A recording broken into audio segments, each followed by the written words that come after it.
Everybody. Great luck in dating. Love that.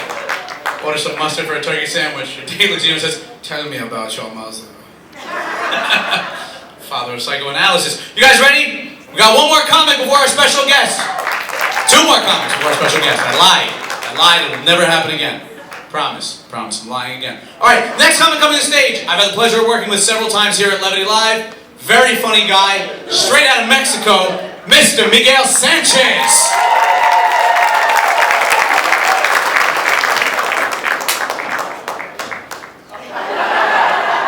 I always wanted to do that.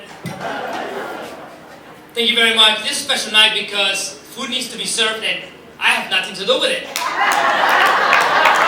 All the waiters are telling me, "Here, go to table 3. No, I'm here to perform. Exactly, go perform. Bring the food before it gets cold. I have a very special announcement to make tonight. I'm getting married. Sorry, ladies. I know. But a woman that works in finance, she's a keeper.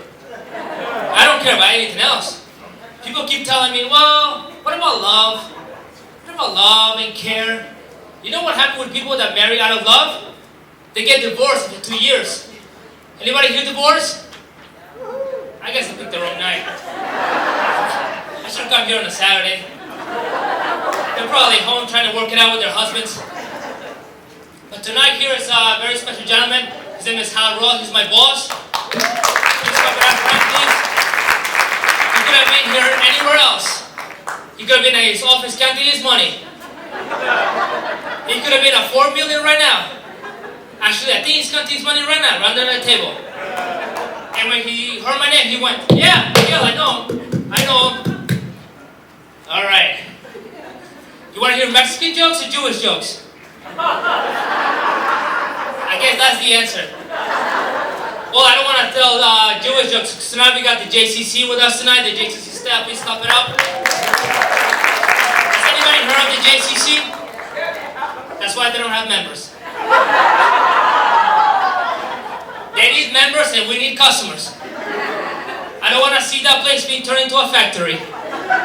I already have a job.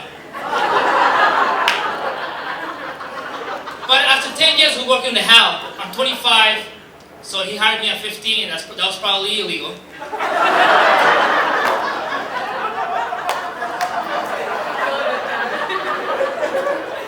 I'm still afraid of Hal.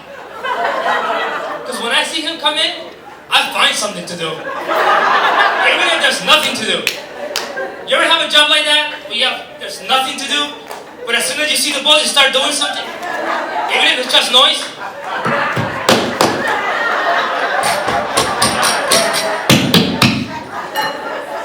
Right?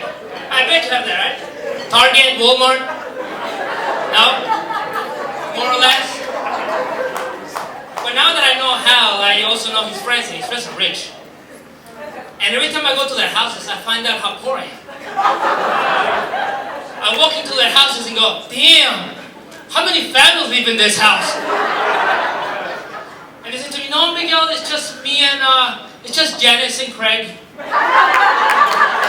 It's just the 2 of us. All the kids have gone off to college. It's an empty nest." Really? You call that an empty nest? What do you call my studio apartment? An anthole? You know what's great about having a studio apartment? Is that everything is in one room. Your bathroom, your living room. You know what's best about your bathroom?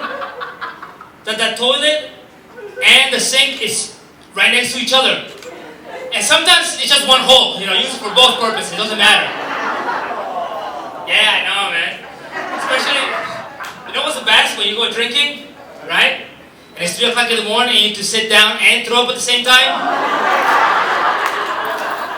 I told my girlfriend that. I said, I do that sometimes. Because, my girlfriend thinks that when we get married, she's going to change me. And I tell her, you know what? I drink now. And when we get married, I'm going to drink more. It's natural. Well, I'm not your mother. I'm not clean enough to throw up. I said, really? 2 years from now? Shit. I should have married a church boy. You drinking tequila again? But no, I can't find a pastor to marry me. Because I don't go to church. And the pastor that I went to see told me, well, you know, you don't come to my church. Oh, really? So you're telling me that when I go to heaven, we're going to have to line up for Judgment Day according to the churches we went to? Like the Jews on one side, the Christians on the other? Miguel, you're in the wrong line. That's for St. Joseph's Church. You belong in the non-believers. You see the Jehovah's Witnesses still trying to convert you over there? Knocking you at the door? There's still time. Did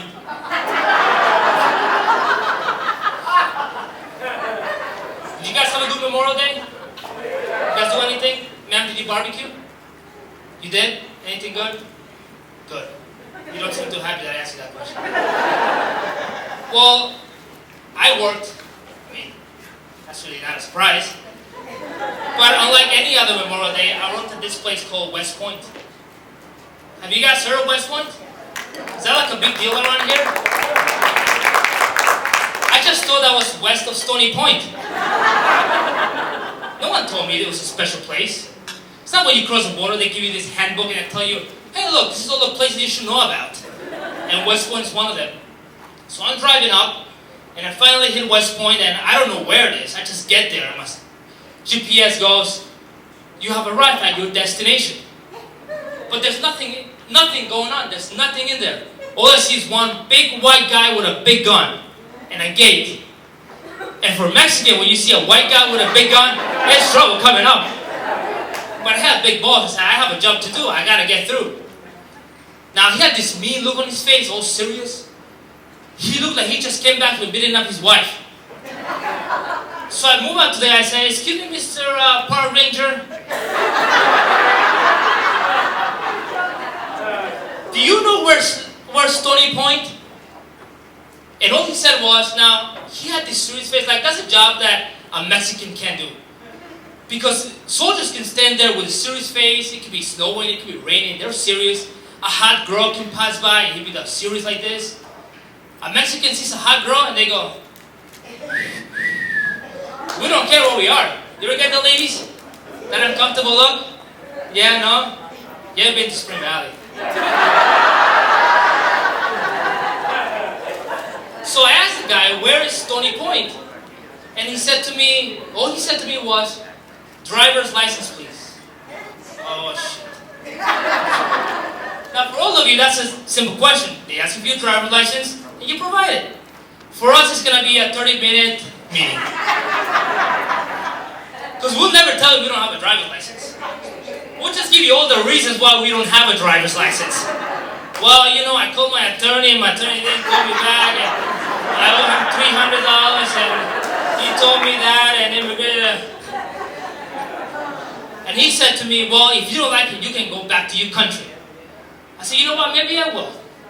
Because I was minding my own business back at home. After my mother one day picked us up and said, we're going on a long journey, and everything after was just in a different language. And he said this.